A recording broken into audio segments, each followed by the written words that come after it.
કચ્છનું સફેદ રણ એટલે કે આંખે માણી શકાતું એક સુંદર અનુભવ. ખાસ કરીને શિયાળાની ઋતુમાં જોઈએ તો જાણે સફેદ ચાદર પાથરીને પ્રવાસીઓનું સ્વાગત કરી રહ્યું હોય તેટલું અદ્ભુત દેખાય છે. આ સિવાય દરેક ઋતુમાં પણ તે અલગ અલગ સ્વરૂપે જોવા મળે છે. રણના રંગોની આ જ વિશેષતા જોઈએ. મિત્રો, આમ તો આપણે બધાને ખ્યાલ છે કે પ્રકૃતિએ મનુષ્યને માણવા માટે ઘણા બધા રંગો આપ્યા છે.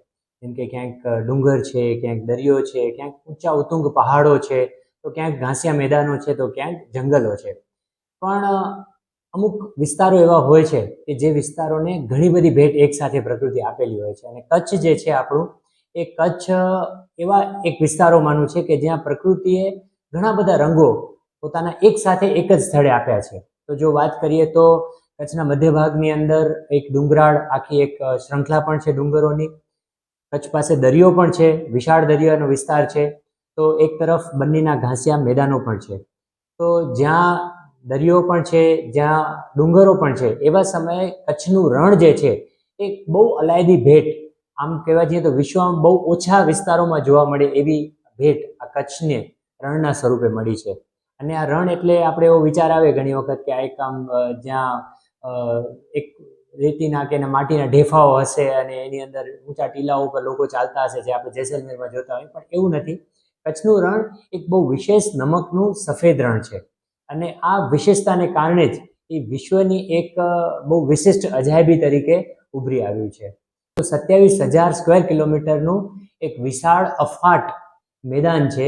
અને એ પણ નમકનું મેદાન છે. એટલે તમે એક વિચાર કરો આંખ બંધ કરીને કે તમે એક એવા વિસ્તારમાં છો કે તમારી ચારે બાજુ, બરોબર છે, તમને કાં ઉપર આકાશ દેખાય છે ને કાં તમે સફેદ નમકના થર ઉપર તમે ચાલી રહ્યા છો.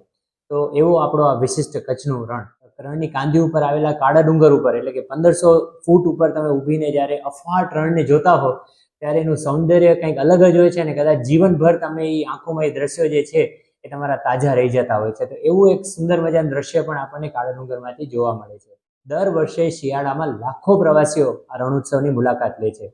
તો જ્યારે તમે રણોત્સવની મુલાકાત લ્યો છો ત્યારે તમે ઘણું બધું વિચારી રાખ્યું હોય પ્રકૃતિ વિશે, પણ આ તમને પ્રકૃતિનું એક અજાયબી રૂપ જ તમને જોવા મળે. ત્યારે તમે વિચાર કરો, એક નિર્જન વિસ્તાર કે જ્યાં મીલો કિલોમીટરો સુધી તમે ચાલતા રહ્યો તો પણ ખૂટે નહીં એવું અફાટ એક સફેદી વાળો તમને મેદાન જોવા મળે છે. તો રણની અન્ય વિશેષતાઓની વાત કરીએ તો દરેક ઋતુની અંદર આ રણ જે છે એ નવા નવા સ્વરૂપે આપણને જોવા મળે. જેમ કે અત્યારે પ્રવાસીઓની જે સિઝન છે, અત્યારે રણોત્સવની સિઝન ચાલી રહી છે, ત્યારે શિયાળાની શરૂઆતથી કરીને ઉનાળા સુધી જો તમે રણની મુલાકાત લ્યો છો તો તમને આ સફેદ રણ, એકદમ સ્વચ્છ સફેદ રણ, નમકનું રણ તમને જોવા મળે. એ જ રણ જો તમે ચોમાસાની આસપાસ આવો તો ત્યાં તમને એમ લાગે કે તમે દરિયા કિનારે ઊભા છો અથવા દરિયાની આસપાસ તમે ક્યાંક છો. એટલે કહેવાનો મતલબ એ છે કે દરેક ઋતુની અંદર આ રણ પણ પોતાના રંગ બદલતું હોય છે.